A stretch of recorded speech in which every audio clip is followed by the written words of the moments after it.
everyone. I'm doctor Manju from SBL and मैं आप सभी का एसबीएल की वेबिनार सीरीज में स्वागत करती हूँ। आज हम जिस टॉपिक के बारे में जानेंगे, ये हम सबको पता है कि टाइफॉइड है, जिसके कि केसेस आजकल बहुत ज्यादा बढ़ रहे हैं। इसका मेन कॉज जो है वो भी हम सब जानते हैं कि गंदा खाना, पानी, इस तरीके की चीजों से टाइफाइड नॉर्मली हो जाता है। लेकिन हम में से बहुत सारे लोग ऐसे होंगे जिनको कि इसकी डिटेल नहीं पता है। तो आज हमारे साथ डॉक्टर शैलजा गक्कड़ हैं, जो कि हमें टाइफाइड के बारे में हम इस टॉपिक पर डिस्कस करेंगे। इस टॉपिक में हम जानेंगे कि टाइफाइड क्या है, थोड़ा डिटेल में जानेंगे, इसके कॉजेस क्या होते हैं, डायग्नोसिस कैसे किया जाता है, अगर डायग्नोसिस यानी कि उनकी रिपोर्ट्स में आ गया है तो आप कैसे पहचानेंगे कि किसी को टाइफाइड है, इसका प्रिवेंशन क्या कर सकते हैं थ्रू डाइट एज वेल, और होम्योपैथी किस तरीके से हेल्पफुल है, क्या रोल प्ले करती है टाइफॉइड फीवर में। सो अब हम डॉक्टर शैलजा गक्कड़ के बारे में जान लेते हैं। So she is the well known homeopathic doctor in Faridabad, and she is having almost 19 years of experience in the practice of homeopathy. She is BHMS and also the master degree in psychology, and she is the certified nutritionist. So webinar को start करने से पहले, जैसे कि हम हमेशा announcements बताते हैं, तो हमारे 4-5 अनाउंसमेंट्स है वो मैं बता देती हूँ कि यदि आपके मन में टॉपिक से रिलेटेड कोई क्वेश्चंस हैं तो आप हमारे question and answer chat box में लिख सकते हैं। We will reply the answers in our duration of the question and answer session. Second, जितने भी पार्टिसिपेंट हैं वो जो अटेंड कर रहे हैं इस वेबिनार को, उन सभी को ऑनलाइन सर्टिफिकेट प्रोवाइड किया जाता है, जिसे कि आप हमारी ऑनलाइन वेबसाइट sblglobal.com से ले सकते हैं। एंड वेबिनार के एंड में हम 3 विनर्स के नाम अनाउंस करते हैं। तो जिन भी विनर्स का नाम हम अनाउंस करेंगे, प्लीज आप अपने ईमेल आईडी या फिर कॉन्टेक्ट नंबर्स ना चैट बॉक्स में हमें लिख दीजिएगा। एंड ऐसी ही और इंफॉर्मेटिव वेबिनार्स के लिए यूट्यूब चैनल को फॉलो कर सकते हो। इंफॉर्मेटिव कंटेंट के लिए आप हमारे यूट्यूब, लिंक्डइन, फेसबुक, ट्विटर और इंस्टाग्राम को फॉलो कर सकते हैं। सो डॉक्टर शैलजा, आपका एसबीएल की वेबिनार सीरीज में बहुत बहुत स्वागत है, and it's over to you now. Thank you, Dr. Manju, for inviting me here. It's literally very pleasure to be on with in homeopathy with SBL. Always, I am proud to be associated with you. So, without wasting any more time, मैं typhoid का case मतलब study and all that शुरू करती हूँ। जैसे कि doctor Manju ने अभी बताया, मेरा आज का टॉपिक टाइफॉइड रहेगा। टाइफॉइड क्या है? अभी हमने जाना कि टाइफॉइड एक बैक्टीरियल इन्फेक्शन है जो कि सैल्मोनेला टाइफाई की वजह से कॉज होता है। पॉपुलेशन जो हायर रिस्क पे रहते हैं वो लोग हैं जिनके पास प्रॉपर साफ पानी, एडिक्वेट सैनिटेशन, पुअर एरियाज जहाँ पे प्रॉपर ड्रेनेज नहीं है, कंस्ट्रक्शन साइट्स, वर्कर्स जो कि प्रॉपर पानी को, जिनके पास रीचेबल वाटर नहीं है, जो कॉम्प्रोमाइज्ड हैं, बच्चे, बुजुर्ग हायर रिस्क पे रहते हैं। बुजुर्ग क्योंकि उनकी इम्यूनिटी बहुत कमजोर है, उनके पास और डिजीजेस हैं फाइट करने के लिए एक बैक्टीरियल इन्फेक्शन के लिए, सो हमें इम्यूनिटी चाहिए। बच्चों के केसेस में एक दूसरे से पानी शेयर करना, प्रॉपर हैंड वॉश ना करना, रोड साइड से कुछ भी खा लेना, so these are the causes जो कि हमें टाइफॉइड जल्दी से जो ले सकते हैं, जो रिस्क पे रहते हैं। देन हमें डरना क्यों है? अकॉर्डिंग टू WHO 2019 के आंकड़ों के हिसाब से लगभग 90 लाख लोग इससे बीमार हुए, जिसमें से 1,10,000 लोग की मौत हुई। सबसे ज्यादा डेंजरस लाइफ थ्रेटनिंग डिजीजेस की लिस्ट में टाइफॉइड इंक्लूडेड है, क्योंकि इसके अपने कॉम्प्लिकेशंस बहुत ज्यादा है। जनरली हम लोग सुनते हैं पेशेंट हमें टाइफॉइड हुआ था, हम निकल गए थे, may be timely treatments, but वो लोग जहां तक ये ट्रीटमेंट पहुंच नहीं पाता, जो लोग प्रॉपर टाइम पे इसको डायग्नोज नहीं कर पाते, जो कि ब्लड टेस्ट नहीं कर पाते, उनके केसेस में इसको लाइफ थ्रेटनिंग भी ये कॉज करता है। अफ्रीका, साउथ एशिया, इस सबसे ज्यादा केसेस वहां पाए जाते हैं। कैसे होता है टाइफाइड? बहुत ज्यादा ना केसेस हम लोगों को मिलते हैं बारिशों के दिन में, बाहर से खाना खा लिया, रोड साइड्स, हमने ये नहीं देखा कि फूड हैंडल कौन कर रहा है, पीछे बैक किचन्स में फूड वॉश कहाँ हो रहा है, जैसे रॉ वेजिटेबल्स हैं क्या वो अच्छे से वॉश हुई, या जिस पानी से वो वॉश हुई वो पानी किस तरीके का है, क्या वो कंटेमिनेटेड तो नहीं था, उसका सोर्स क्या है।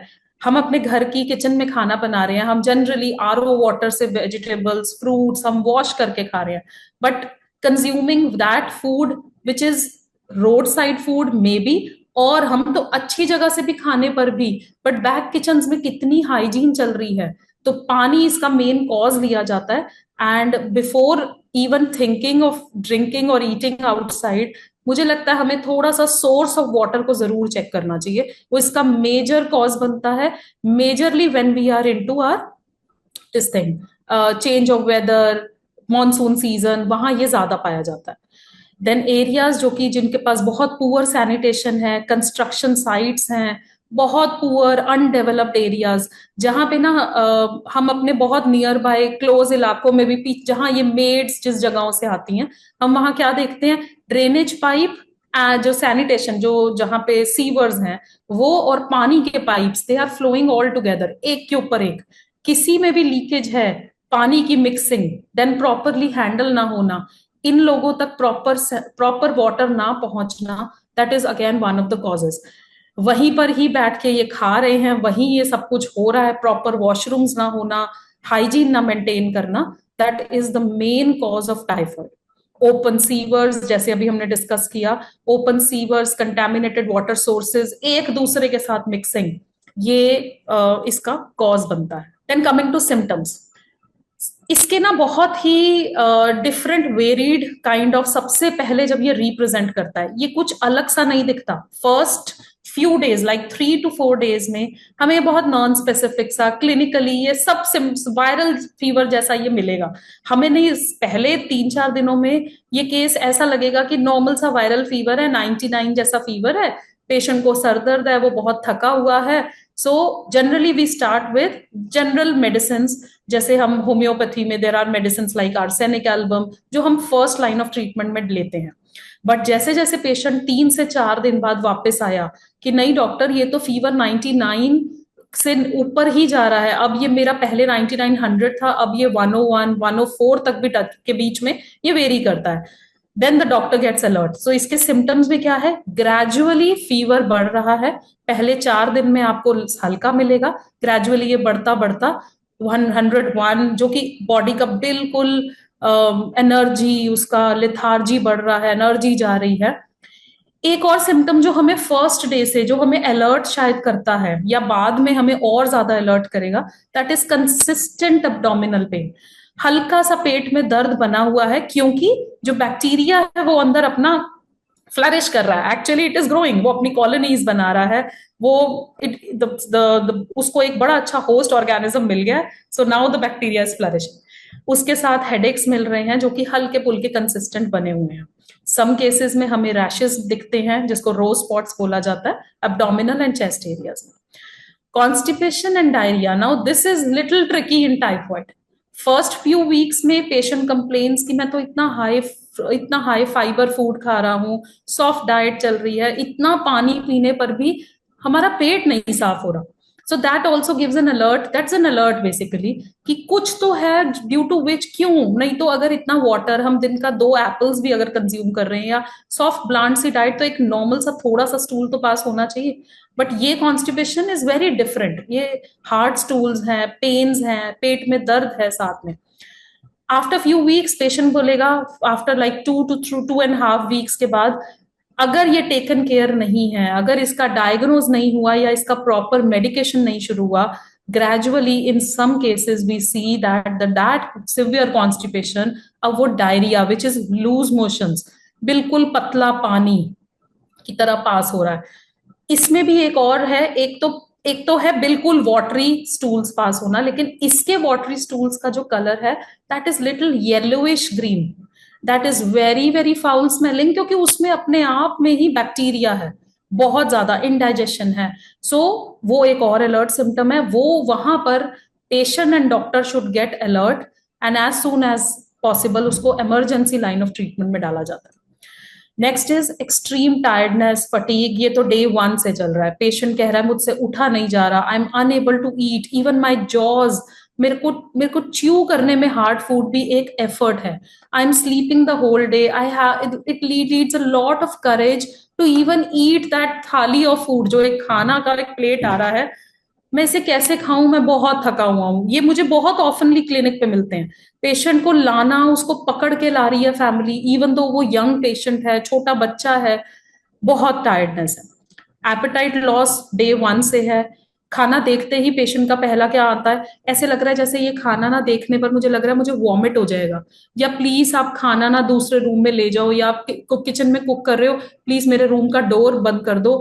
I am getting that nausea feeling, मुझे खाना बिल्कुल नहीं खाना है। And sometimes in severe cases ये नोजिया वॉमिटिंग में भी टर्न होता है। Now what comes clinical severity, ये वेरी करेगी केस टू केस में। Case to case in the sense immune system कैसा था, डाइट कैसा था फ्रॉम डे 1, फ्लूइड इनटेक कैसा था, क्या पेशेंट को कोई और डिजीज साथ में तो नहीं था, उसको कोई शुगर, बीपी, थायराइड जैसे कुछ के साथ में अगर कुछ कॉम्प्लिकेशन या कुछ मेडिकल हिस्ट्री रहती है ना, तो ये केसेस समटाइम्स और ज्यादा सिवियर में टर्न होते हैं। तो ये कुछ सिम्टम हैं। ये अगर हमें या हमारे क्लोज वंस में कहीं मिलते हैं, मुझे लगता है पहले 3 दिन okay, it is okay in our daily routine, हम प्रैक्टिस में देखते हैं 3 दिन तक फीवर को ऑब्जर्व करना इज ओके। बट डे 4 अगर हल्का भी फीवर टुवर्ड्स हायर साइड जा रहा है, the patient should go for the doctor and doctor will definitely go for the test. उनको रिजेक्ट नहीं करना, क्योंकि वी कम अक्रॉस इतने सारे पेशेंट आएंगे, डॉक्टर क्या जरूरत है, आपको लग तो रहा है टाइफाइड, आप दे दो ना medicine. It is very important हमें जानना, हमारे पेशेंट को ये समझना कि प्लीज हमें एक प्रोटोकॉल है उसे फॉलो करने दीजिए, एंड हमें भी कंफर्म करने दीजिए कि आपको टाइफाइड है and this is not other kind of illness. Doctor Manju, मैं आज सुबह का एक केस बताती हूँ। This girl is 23 years old, I won't be naming the name of this child. ये कल मेरे पास आई आफ्टर 5 days ऑफ फीवर। ये फीवर कंसिस्टेंटली 99 है, 99.6 तक हाई राइज जा रहा है, एंड ये लड़की कह रही है कि हेडेक मुझे इतना है and there is lot of burning, urine pass करना मेरे लिए एक चैलेंज है, and she was crying yesterday, कल तो वो बहुत रोई यहाँ सुबह। I was in clinic literally respecting and requesting कि बेटा प्लीज विडाल टेस्ट करा लो, मुझे लग रहा है नहीं डॉक्टर आपको लग रहा है तो आप दवाई दे दो ना, आई एम लाइक प्लीज मुझे कंफर्म करने दो ये है या नहीं। सरप्राइजिंगली आज सुबह रिपोर्ट्स आती हैं, विडाल नेगेटिव आता है। एक डॉक्टर कल अगर बिना टेस्ट के पेशेंट की शायद मान जाता और वो मैं शायद उसके लिए मेडिसिन शुरू करती, तो वो मेरे थ्रू रॉन्ग प्रैक्टिस है, एथिकली रॉन्ग। आज नेगेटिव आया है, मेरे लिए भी वो इट्स अ डील कि नहीं बेटा आपको वायरल ही है, इवन आपको यूटीआई नहीं है, वायरल का लोड ज्यादा है, तो अब ये प्रिकॉशंस है and this is the way to follow. So I think ये बोथ प्रोसेस है, दोनों को एक दूसरे को सपोर्ट करना है। So testing is very, very important. Yes. Right, ma'am? So now coming to the stages of fever. Generally ना टाइफाइड is for around 21 दिन का ये basically fever है। 21 दिन of thorough take care, पूरा thorough 3 हफ्ते का take care, rest, food, diet and all that। तो पहले हफ्ते में क्या हुआ, that is incubation period. Bacteria आ रहा है, उसे एक अच्छा ऑर्गेनिज्म मिल गया है, एक बढ़िया सा लिवर, एक इंटेस्टाइन्स मिल गया, it's will start multiplying. Yes ma'am, actually this is the truth. So definitely उस बॉडी में कुछ तो था जो उसको टाइफाइड स्ट्राइक किया। फैमिलीज आई इकट्ठे, हम लोगों ने ना 5 लोगों ने बाहर खाना खाया था। This is a birthday party I got last week. 5 लोगों ने बाहर डिनर किया था and the youngest member of that family was typhoid positive. Why वो 4 नहीं थे, खाना was same, ordered same, definitely वो एक होस्ट था, डेफिनेटली उसमें कुछ कमी थी, तो उसको टाइफाइड बैक्टीरिया मतलब उसको अच्छी बॉडी मिली, राइट। सो फर्स्ट वीक में पहले 3-4 दिन यस टाइफॉइड आया, उसने अपने आप को मल्टीप्लाई किया एंड उसने अपने आप को रिप्रेजेंट किया विद 99 फीवर। उसने बताया कि I am there in your body. उसने हेडेक दिया, उसने लैक ऑफ एपेटाइट दिया, वो खाने नहीं देगा, वो तंग लेजीनेस, या करेगा, वो इंटेस्टाइन्स को ब्लॉक कर रहा है, जो कि कॉन्स्टिपेशन क्रिएट कर रहा है। तो पहला हफ्ता वो उसने बताया। नाउ इज हम उसका कितना सुन रहे हैं? क्या हमने फर्स्ट वीक के by end of that first week क्या हमने टेस्ट उसका करा। टेस्ट कराया?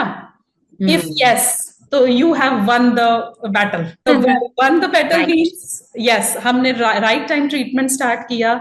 Yes, hmm. वो 21 दिन तो फिर भी लेगा, बट हाँ, पेशेंट बेटर होगा।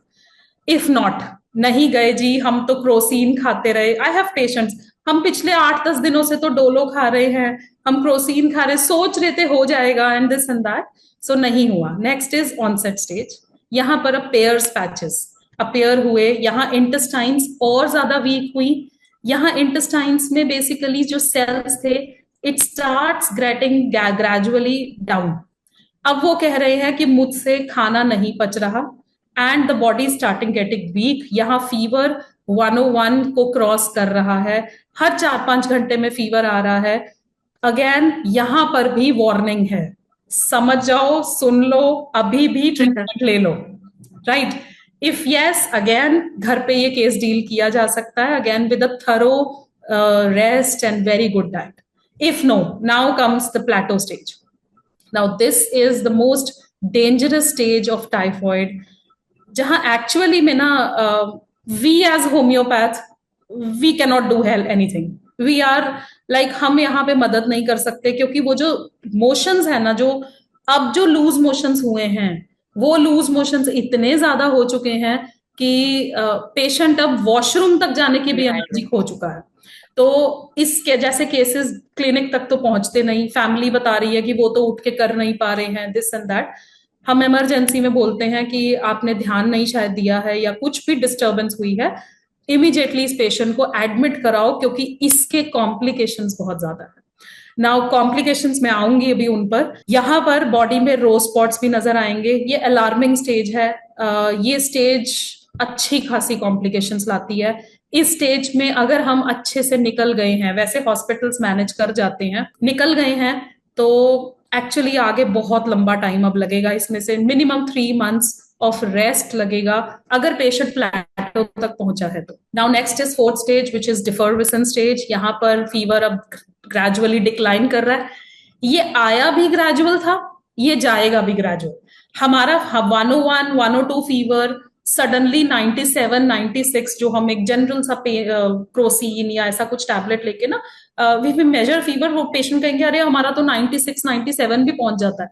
No no no, this fever आया भी धीरे था, अब जाएगा भी धीरे। The host is very susceptible, वो आराम से छोड़ेगा नहीं इस बुखार को, इस बॉडी को। So, आराम से जाएगा राइट, ग्रेजुअली। राइट। जी।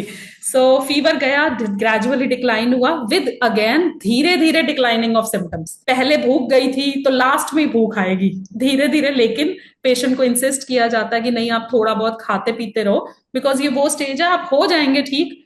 शायद यहाँ थोड़ी सी काउंसलिंग करनी इंपॉर्टेंट है, क्योंकि पेशेंट अब थक चुका है। उसको 20-21 दिन, जो उसने सोचा था उसको वायरल था स्टार्टिंग में फर्स्ट 2 दिन में, अब उसको 20 दिन हो चुके हैं, अभी भी वो कंप्लीटली ठीक नहीं है। इस सबके साथ ना वीकनेस एंड फटीग, उसका ना एक अलग ही लेवल आ चुका है। इतना ज्यादा पेशेंट वीक है कि शायद वो ब्रेथलेस है। सम पेशेंट्स मैंने देखा, हम तो थोड़ा सा भी वॉक नहीं कर पा रहे, हम ऑफिस कैसे जाएंगे, हम तो 20 दिन की छुट्टी ले चुके हैं, काम ही नहीं चल रहा। फीमेल्स आर लाइक, हमारे फैमिली सफर कर रही है, हाउ, कैसे होगा। बट पेशेंट को एजुकेट करना, उसको ये सारी चीजें बहुत अच्छे से बताना कि आपको वो बैक्टीरिया आया था जो आपकी पूरी एनर्जी ले गया। एक ना मैम ऐसे वाले में एक केस आया था, जो केस प्लेटो पे पहुंचा था, एंड आफ्टर टोटल रिकवरी ये केस मेरे पास ईयर 2006 में आया था। I still remember the case was a female, ये 32-33 ईयर्स की थी। आई रिमेम्बर बिकॉज इनकी ना डिलीवरी हुआ था एंड कुछ ही दिनों का बच्चा था, and she was attacked with typhoid. अच्छा खासा प्लेटो पे पहुंच के हॉस्पिटलाइज होके ये घर आई थी। जब ये मुझे दिखाने आई थी, ये ब्रेथलेस थी, इनके ना सर पर बॉल्ड स्पॉट्स थे जगह जगह। सो ये बेसिकली हेयर्स के लिए आई थी। तो जब मैंने थरो हिस्ट्री ली, एक तो डिलीवरी की हिस्ट्री थी, बॉडी ऑलरेडी बहुत कमजोर थी, साथ में उस पेशेंट को एक्सट्रीम हेयर फॉल था कि अब बॉल्ड पैचेस, अब स्कैल्प नजर आ रहा है, and she was very worried. वहां जाके समझ आया था कि जो टाइफॉइड था उस समय इतना ज्यादा वो अंदर से वीकनेस क्रिएट कर गया है कि बॉडी में प्रोटीन लेवल काफी कम हो गया। शायद उसने बहुत अच्छी डाइट नहीं ली, एंड बाद में ग्रेजुअली कुछ दिन बाद वो नर्सिंग में भी थी, she was nursing the child also, जैसे जैसे हम्म। वो इम्प्रूव हुई। सो काफी कमजोरी आ चुकी थी, तो उसका एक proper I think 5 to 6 months का कुछ इलाज भी हुआ था विद होम्योपैथी। शी रिगेन्ड, सब कुछ ठीक हो गया था, बट उसको फिर भी समझाया गया था कि आपको अभी भी कुछ टाइम लगेगा क्योंकि आप एक नर्सिंग मदर हैं।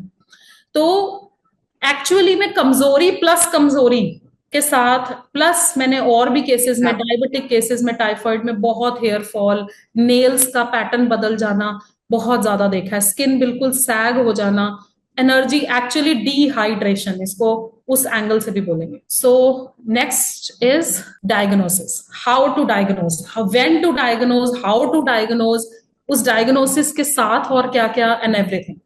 डेफिनेटली फर्स्ट लाइन तो हमेशा सिम्टोमेटिक रहता है।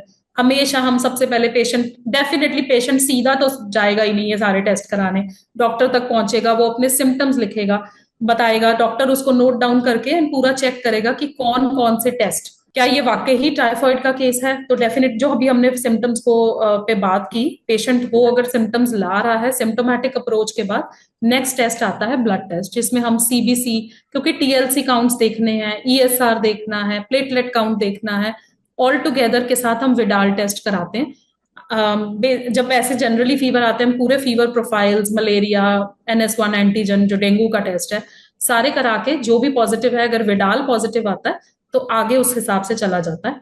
स्टेज में पेशेंट को डॉक्टर्स अपने आप अपने हिसाब से उसको स्टेज में डाल देते हैं, क्योंकि उस स्टेज के हिसाब से medications, diet, rest and all हम पूरा का पूरा उनको बताते हैं। मेडिकल हिस्ट्री जानना इज इम्पॉर्टेंट।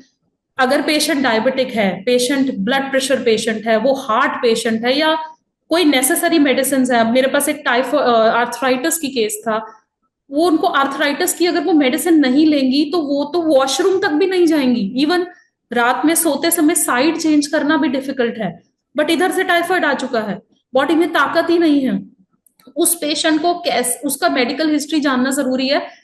वो मेरे से पूछेगी कि मेरी तो अपनी कुछ मेडिकेशंस चल रही हैं, क्या मैं वो लूं, और अगर मैं वो लूंगी तो ये पेट डाइजेस्ट कैसे करेगा, ऑलरेडी मैं खाना नहीं खा पा रही हूँ, मैं कुछ नहीं कर पा रही हूँ, तो ये पेट डाइजेस्ट कैसे करेगा।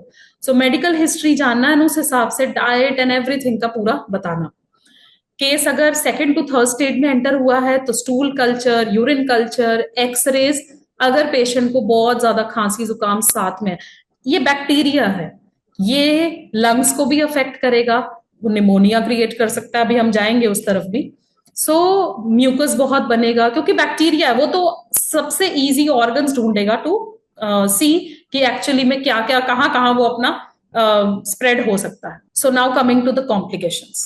कॉम्प्लिकेशन में देर आर मैनी, बट ये मेजरली 4 कॉम्प्लिकेशंस हैं, जिसमें परफोरेशन ऑफ इंटेस्टाइन्स, बैक्टीरिया आया, उसने अपनी कॉलोनीज बनाई, उसका लोड बढ़ा, स्मॉल एंड लार्ज इंटेस्टाइन्स सबसे ज्यादा अफेक्ट हुए, इनके सेल्स डैमेज होते होते ग्रेजुअली एक स्टेज आती है जहां पर वो ऑलमोस्ट ऐसे कहा जाता है दे डाई, वेन उनकी कैपेसिटी खत्म हो गई टू फाइट, तो इंटेस्टाइन से कुछ जो कंटेंट्स ऑफ इंटेस्टाइन है, ये गट में हमारे पेरिटोनियम में लीक होना शुरू होंगे, विच थोड़े से टाइम बाद वो सेप्सिस कर सकते हैं, and many more things. Internal bleeding, again that leakage, internal bleeding हो सकती है। देन इज मेनिंजाइटिस, ये रेयर केसेस में मिलता है। मेनिंजाइटिस, हमारे मेनिंजेस जो हमारे ब्रेन एंड स्पाइनल कॉर्ड जो लेयर कवरिंग प्रोटेक्टिव लेयर है, वहां तक भी इन्फ्लेमेशन का पहुंचना।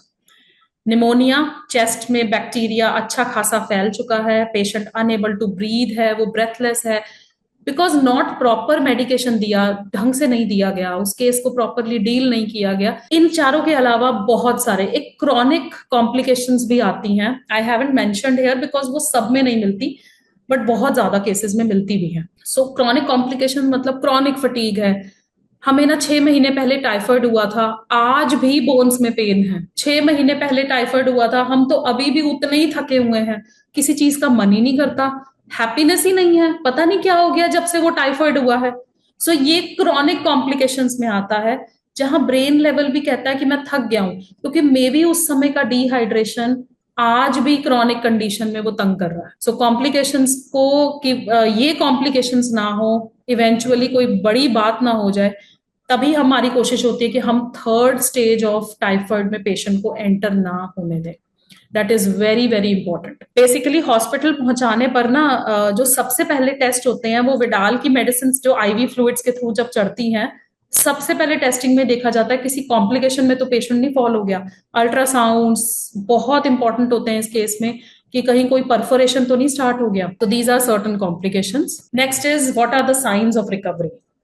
ओके, डिफर्वेशन स्टेज जा रहा है, डेफिनेटली धीरे धीरे फीवर जा रहा है, patient is feeling better now, improvement of appetite, थोड़ा थोड़ा खाना बढ़ रहा है, एनर्जी ग्रेजुअली थोड़ा थोड़ा एनर्जी बढ़ रहा है, डिक्रीज एब्डोमिनल पेन। सी, इसमें ना पेन कंप्लीटली जाएगा नहीं, pain will take some good time, क्योंकि बैक्टीरिया ने जो कॉलोनीज, जो अपना एक पूरा एक काइंड ऑफ घर बनाया, let's take it like that, उसको तो पूरा एक एरिया मिला to work, to damage and all that, वो धीरे धीरे वो उस इंजरी से रिकवर करेगा। दैट तो एब्डोमिनल पेन भी ग्रेजुअली जाएगा। रेजोल्यूशन ऑफ डायरिया और कॉन्स्टिपेशन, पेशेंट को अगर कॉन्स्टिपेशन था तो ग्रेजुअली वो बेटर हो रहा है, डायरिया था तो everything very very gradually. Patient को इस साइन ऑफ रिकवरी पे आके बहुत ज्यादा खुश नहीं होना है कि मैं ठीक हो गया हूं। रिलैप्सेस, दोबारा हो जाना, नॉट एग्जैक्टली टाइफॉइड बट इस वजह से और कॉम्प्लिकेशंस हो जाना, दोबारा भी कुछ केसेस में रिपीट रेपिटिशंस देखे जाते हैं, बट मैं अब बेटर हूं, मैं पहले से पहले बेटर खा पा रहा हूं, एंड अब मैं ऑफिस जाने के लिए तैयार हूं, और ऑफिस गए और किसी से खाना शेयर कर लिया तो शाम को फिर आए कि मेरा तो पेट बहुत दर्द कर रहा है, बिकॉज आपकी अपनी एक स्पेसिफिक डाइट थी टू बी फॉलोड। तो ये बहुत इंपॉर्टेंट है, ये जो this page is very important. Don't feel कि मैं ठीक हो गया हूं, 3 महीने लगेंगे ठीक होने में कंप्लीटली। इसमें से वो आया बड़े आराम से था, वो जाएगा नहीं आराम से। This is basically science of recovery. Right. is very education of patient is very important, because ना what I have seen is, मेरे पास कुछ केसेस आए, हम तो अब ठीक हो गए हैं, ले तो ली थी पूरी मेडिसिन 7 दिन 10 दिन, अब तो हम ठीक है, खा लिया था बाहर से खाना, फिर से पेट में दर्द है, कहीं मुझे वापस विडाल तो नहीं पॉजिटिव हो जाएगा। नहीं नहीं, विडाल पॉजिटिव नहीं होगा, आपने मेडिसिन ले लिया है, बट वो अपने सिम्टम्स को जो इंजरीज क्रिएट कर गया वो तो आएंगी आएंगी दोबारा। सो दिस क्वेश्चन ये बड़ा ही कॉमन है, कितना टाइम रेस्ट। जी हमारा ऑफिस छूट रहा है, हमारे डेली रूटीन छूट रहे हैं, क्या करें, हम में तो ताकत ही नहीं है। तो education, counselling is very important. ये कुछ हफ्तों से लेके कुछ महीने लगते हैं to come out of it. पहले 2 से 4 हफ्ते तो कंप्लीटली, जैसे मैं इसको बेड रेस्ट नहीं कहूंगी अगर पेशेंट घर पे ठीक हो रहा है, बट हाँ जितना हो सके बॉडी को सुनो। बॉडी में कुछ आया, वो आपसे ज्यादा नींद डिमांड कर रहा है, वो आपसे ज्यादा रेस्ट डिमांड कर रहा है, बॉडी बहुत ज्यादा डिहाइड्रेटेड है, वो कह रही है कि मैं जल्दी थक रही हूँ। आई थिंक हमें ज्यादा उसको तंग, हम बॉडी को तंग करेंगे, बॉडी हमें डेफिनेटली तंग करेगी।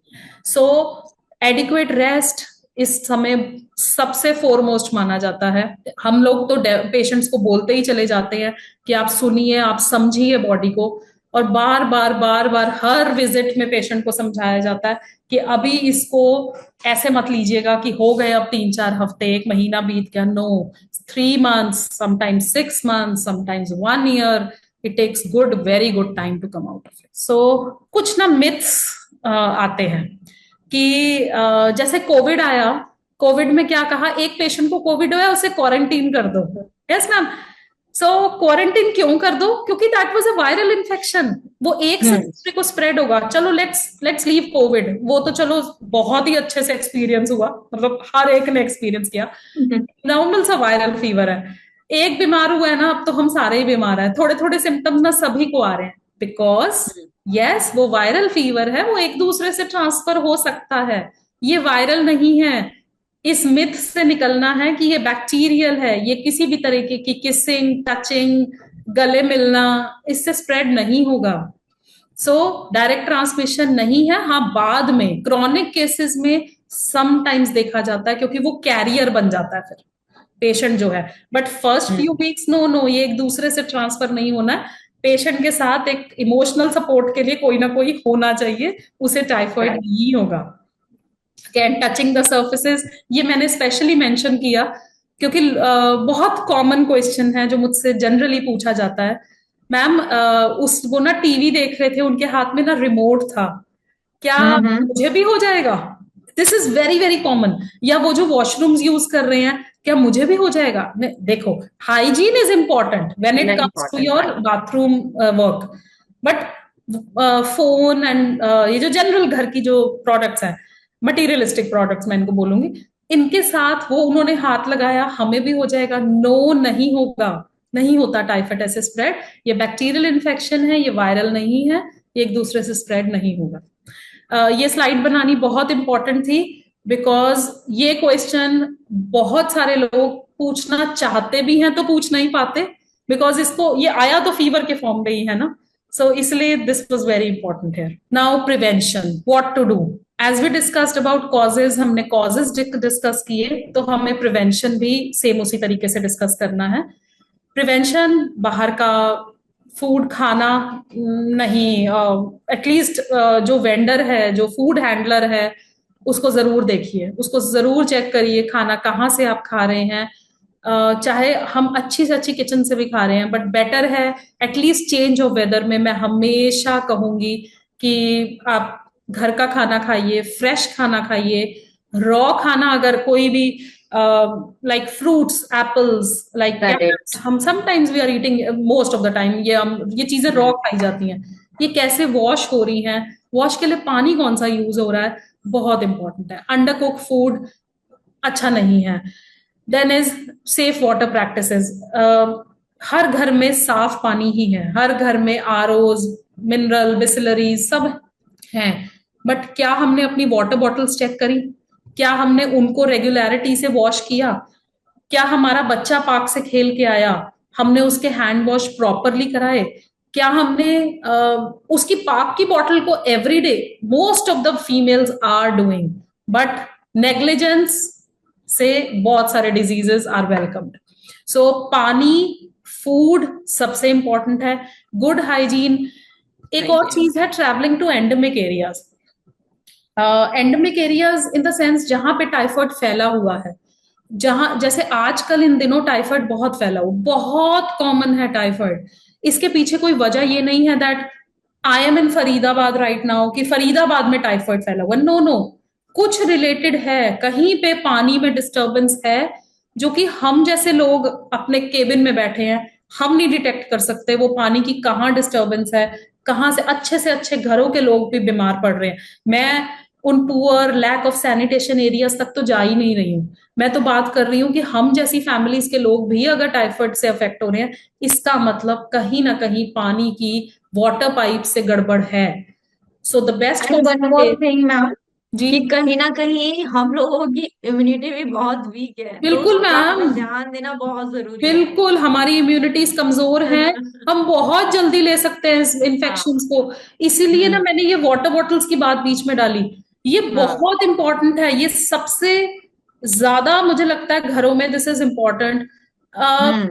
मैंने ना एक मैम एक वेबिनार किया था ऑन कैंसर, किया था। Hmm. That was a very quick 15 minutes का था, एक हमारे डॉक्टर्स के हम्म। साथ हुआ था। स्पेसिफिकली ना ऑल डॉक्टर्स एंड वी, मैंने भी, सब ने एक चीज पे अग्रीमेंट लिया था कि आज से हमारे घर में किसी भी तरीके का प्लास्टिक नहीं होगा, जितना हम अवॉइड कर सकते हैं। Like plastic water bottles, like buying water bottles, जो कि ये बिस्लरी, जब हम बाहर जाते हैं जल्दी से हम 1 लीटर या कुछ की वाटर बॉटल खरीद लेते हैं कि पानी नहीं है। हम्म। मैं आज भी क्लिनिक पर आफ्टर दैट वेबिनार जब हमने वो किया था, एंड मैं अपना पानी in steel water bottle, every patient knows मेरे हाथ में मेरी वाटर बॉटल होती है। मैं क्लिनिक आ रही हूँ, सब कुछ, सब अरेंजमेंट्स हैं, बट मेरा पानी मेरे साथ आएगा। सो एंड प्लस कांच की बॉटल्स यूज करना, स्टील के बर्तन में खाना खाना, एवरीथिंग शुड बी, हमारे बच्चों के लिए। आफ्टर कोविड तो ये और इम्पोर्टेंट हो गया, जैसे जैसे केसेस सुने समझे, वहां से ये लगा कि नहीं, ये बहुत इंपॉर्टेंट है, क्योंकि हमारी इम्यूनिटी प्लास्टिक से बहुत ज्यादा कॉम्प्रोमाइज हो रही है। सो अगेन इस तरीके के इन्फेक्शंस जो कि घरों में बहुत कॉमनली मिलते हैं, ये भी बहुत ज्यादा उस प्लास्टिक में जो पनपता हुआ वो बैक्टीरिया, आई थिंक वो भी एक बहुत ही बड़ा कॉज है. सो सीरियस नोट पर एज अ डॉक्टर मैं सब सुनने वालों को ये जरूर कहूंगी कि convert all of your plastic to steel और to glass as soon as possible. उससे इम्यूनिटी ही बढ़ती है. So prevention again is most important. Now diet, ये बहुत कॉमन क्वेश्चन है, क्या खाएं क्या ना खाएं, रोज खिचड़ी कैसे खाएं. सो ये इतना अजीब सी है. कैसे खिचड़ी खाएं, अब तो फीवर उतर गया, अब तो पेट भी दर्द ठीक है, भूख भी बेटर है, कुछ और बताओ ना क्या खाएं.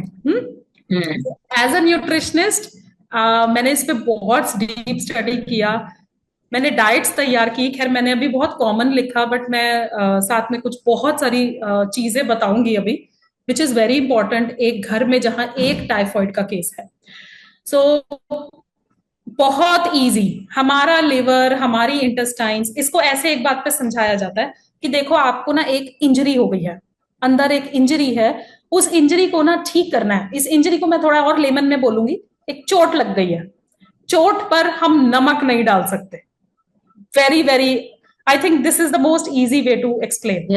चोट पर नमक नहीं डाल सकते, चोट के ऊपर हम चाइनीज फूड नहीं डाल सकते. So sorry. सो चोट के साथ हम तला हुआ खाना नहीं खा सकते. तो अंदर चोट है, तो understanding the body is very important. So एक इंजरी हुआ है, उसको सॉफ्ट फूड दो which is easy to digest. उसमें बहुत सारी रेसिपीज हैं, हम बहुत कुछ खा सकते हैं.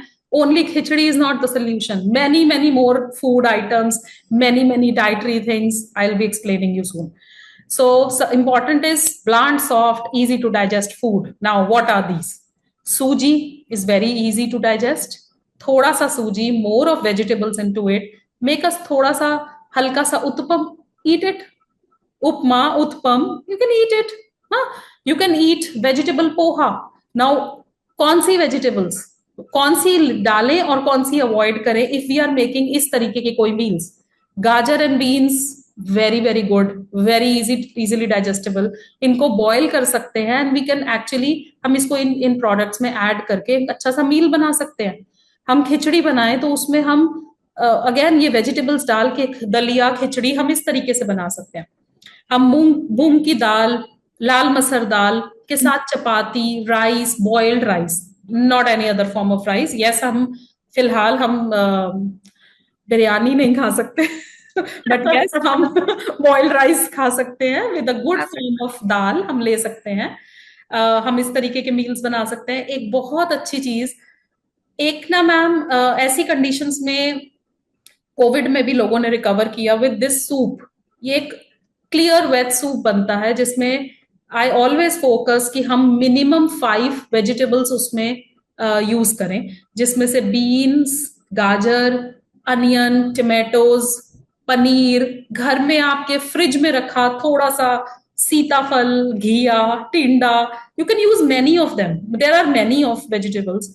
We are not pouring any kind of oil into it. हम पानी में वेजिटेबल्स को एक प्रेशर कुकर में ले यूज करके we are giving it a steam या may be a whistle to it, and the clear veg soup is ready with a minimum amount of salt and black pepper. Gradually जैसे जैसे improvement होगा, पेट का दर्द जाएगा, we can add some oreganos for taste. Taste buds active हो रहे हैं, भूख इंप्रूव हो रही है, डिफरवेसेंट स्टेज, लास्ट स्टेज में, वहां पर वी कैन ऐड सम थोड़ा सा देसी घी, मे बी थोड़ा सा ऑरिगेनोज, टेस्ट आएगा. But this soup is the best way to come out of diseases like typhoid, जो कि क्रॉनिक डिजीजेस में आता है. लो फैट, अच्छा ये बहुत कॉमन क्वेश्चन है, हमें टाइफाइड है क्या हम दूध पी सकते हैं? डेफिनेटली आप low fat dairy milk P सकते हैं. The only way out is generally milk pasteurise होता है, बट नहीं, दूध को बॉयल करिए, आप दूध पी सकते हैं. आप पनीर खा सकते हैं, आप कर्ड ले सकते हैं, बटर मिल्क ले सकते हैं. इसमें बस एक क्वेश्चन है कि हमारा स्टेज कौन सी है. लाइक अभी हमने ये स्टेज देखी 1, 2 एंड 4 में ये सब कुछ ले सकते हैं, but yes when it comes to third stage, strict no. वहां तो let the hospital take the call for your diet. Fruits में एप्पल्स लीड करते हैं to help patient come out of it. Apples सबसे अच्छे हैं फॉर बाइंडिंग इंटेस्टाइन्स की किसी भी तरीके की इंजरी में फ्रूट्स, पपायाज ये बेस्ट माने जाते हैं। समटाइम्स पेशेंट बनाना भी, सम केसेस में जहां सिवियरिटी नहीं है, यस बनाना भी ले सकते हैं, but apples and papayas most favourable होते हैं। Now when coming to don'ts, क्या नहीं खाना, 100% रॉ वेजिटेबल्स नहीं खाने। लिवर, इंटेस्टाइन्स थक रही हैं, वो ऑलरेडी बैक्टीरिया से लड़ रही हैं, ठीक है। उसको कच्चा कुछ मत दो, वो नहीं पचा पाएगा, वो नहीं उसको डाइजेस्ट कर पाएगा। ड्राई फ्रूट्स, हम ना थोड़ा सा ओवरनाइट सोक ना आमंड्स खा सकते हैं सुबह, स्ट्रिक्ट नो, नहीं, वो तंग करेगा, पेट को ताकत चाहिए, ताकत ही नहीं है। So no, fatty foods, nuts, किसी भी तरीके की seeds, spicy foods, fried foods, कोई भी गैसी फूड्स जो ब्लोटिंग करता है, जो जनरली हमें नेक्स्ट डे याद कराता है कि हमने कल कुछ खाया था, स्ट्रिक्ट नो टू दैट। अगर हम ये कुछ चीजें फॉलो करें, हम आराम से डेफिनेटली इसमें से बाहर निकल आए। ठीक है ma'am, these are certain things for the diet. Next is coming to homeopathic approach. Homeopathy is a line of treatment. Yes, हम पेशेंट को देते हैं फर्स्ट वीक, सेकेंड वीक तक, fourth week, when it comes to third week, no, no, हमें नहीं करना है। हमें एथिकली चलना है। एज अ होम्योपैथ मैं 19 से 20 सालों में इस ट्रीटमेंट्स में बैठी हूँ। मैंने क्रॉनिक बहुत डीलिंग करी। मैंने कुछ पेशेंट्स को इस थर्ड स्टेजेस में भी देखा। जब मैंने उसे थर्ड स्टेज में देखा और मुझे पता है मेरी लिमिटेशंस कहती हैं strict no for homeopathy in third case. नहीं तो वो जो साथ में कॉम्प्लिकेशंस चल रही है ना, लाइक परफोरेशन हो रहा है, हो सकता है इंटरनल ब्लीडिंग हो सकती है, उसे निमोनिया हो सकता है, एंड अंदर से ये बात पता है कि ये डिजीज डेथ की तरफ ले जाएगा।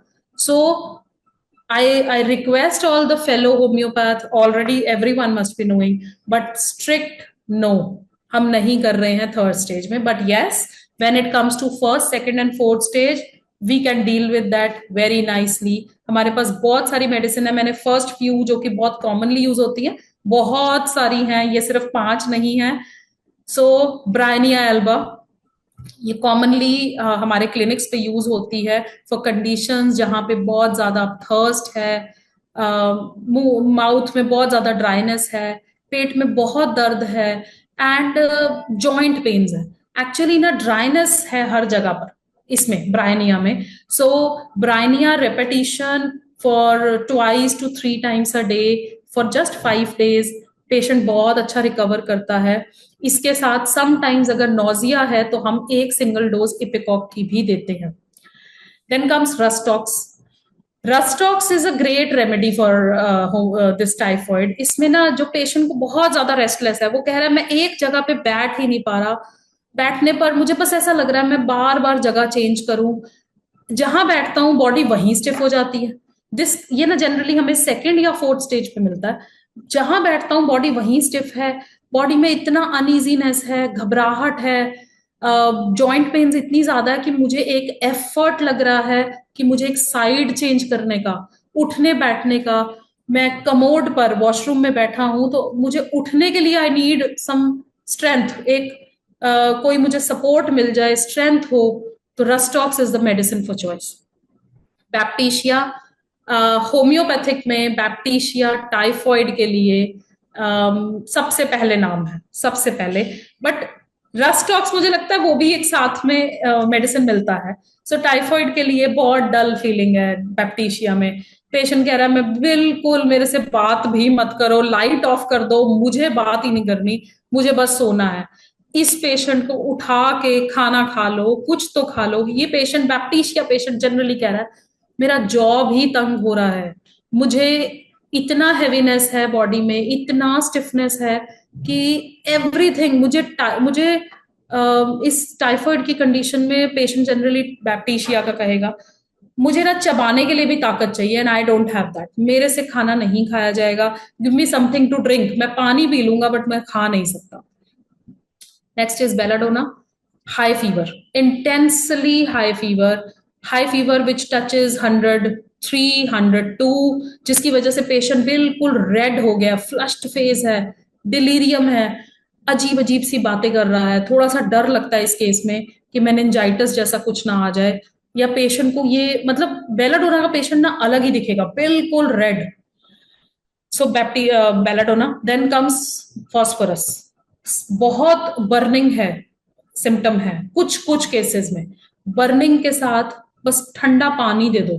यहाँ पर ये ना बहुत स्पेसिफिक सिम्टम है, ठंडा पानी बहुत पीने का मन है, पेट में दर्द तो चल ही रहा है, पेट में दर्द के साथ जलन बहुत ज्यादा है, डायरिया है, और बस पानी पीता रहूं मैं, मुझे ठंडा। एंड यहाँ पर पेशेंट के साथ हम, अरे आप पियो मत, आपको कहीं चेस्ट इन्फेक्शन ना हो जाए, आपको कुछ और दिक्कत ना आ जाए, आपकी इंटेस्टाइन्स को रिकवरी में टाइम लगेगा, ठंडा पानी is not a good choice. तो ये अपने आप में रिप्रेजेंट करता है फॉस्फोरस का पेशेंट। Apart from this, gelsemium, ipecac, there are many many medicine, बहुत मर्कसॉल, बहुत मेडिसिन है, वो सिम्टोमेटिक अप्रोच है। रिक्वेस्ट टू एवरी वन इज कि अगर आप होम्योपैथी की तरफ आ रहे हैं, अगर you have this faith in homeopathy, please एक एक स्पेशलिस्ट को कंसल्ट करिए।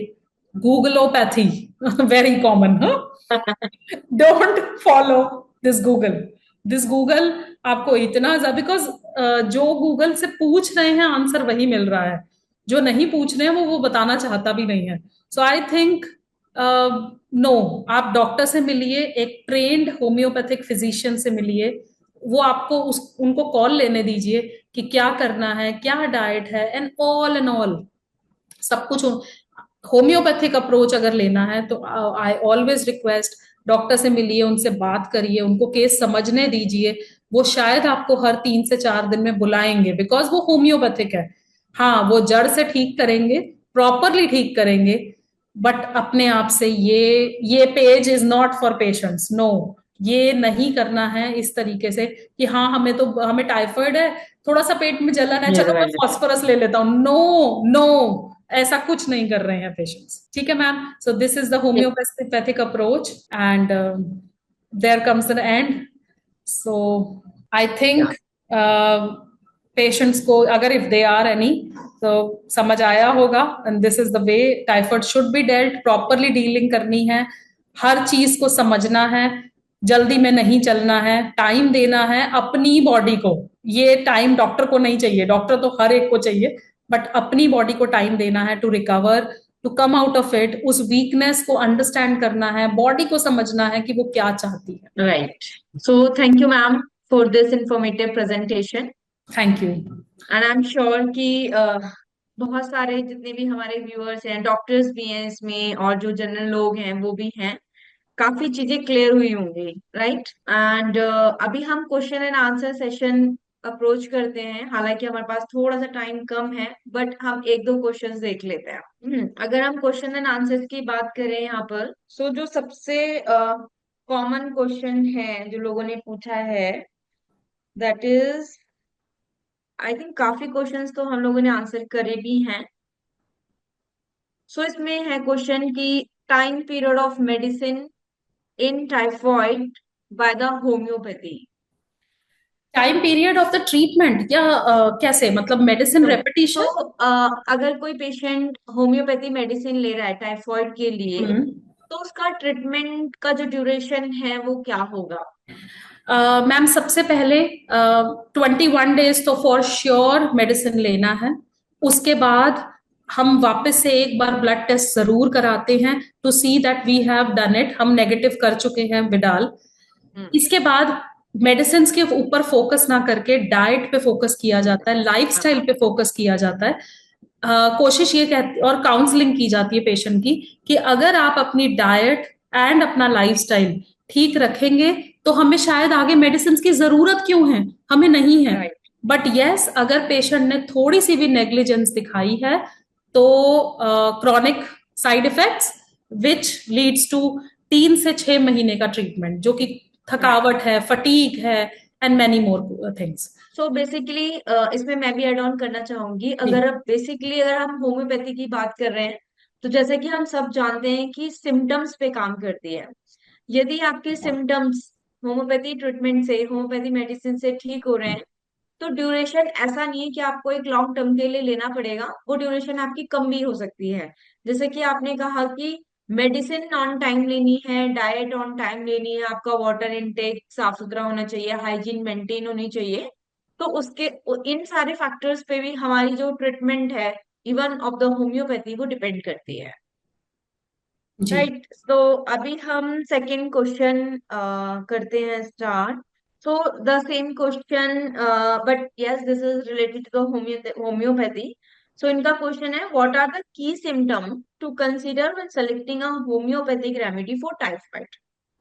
अगेन की सिम्टम डॉक्टर के पास गया हुआ पेशेंट ही बताएगा, एक एक्सपर्ट राइट। बताएगा।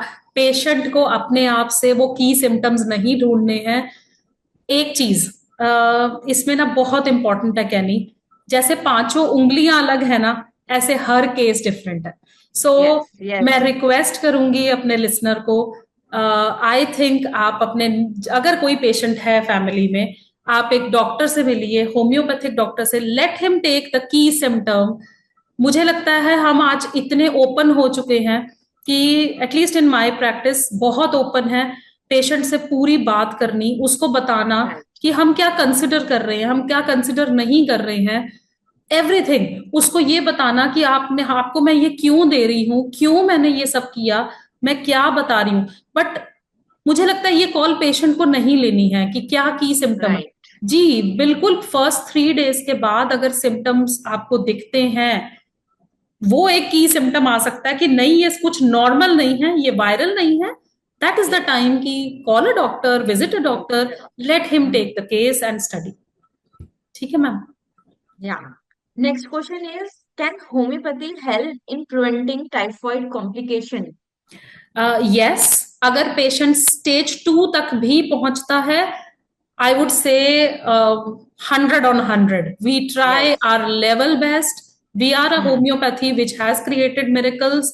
हमने पूरी कोशिश की है, और हम बहुत बार हम सेल थ्रू हुए हैं, मोस्टली केसेस में हम सेल थ्रू हुए हैं। राइट बट अगेन पूरे केस को समझना, पेशेंट का पूरा सपोर्ट मिलना, ये एक्चुअली बोथ वे प्रोसेस है। इस तरीके की क्रॉनिक, जो क्रॉनिक में कन्वर्ट हो जाते हैं, होते हैं एक्यूट डिजीजेस हैं, इस तरीके की चीजों में हमें पेशेंट का सपोर्ट पूरा चाहिए।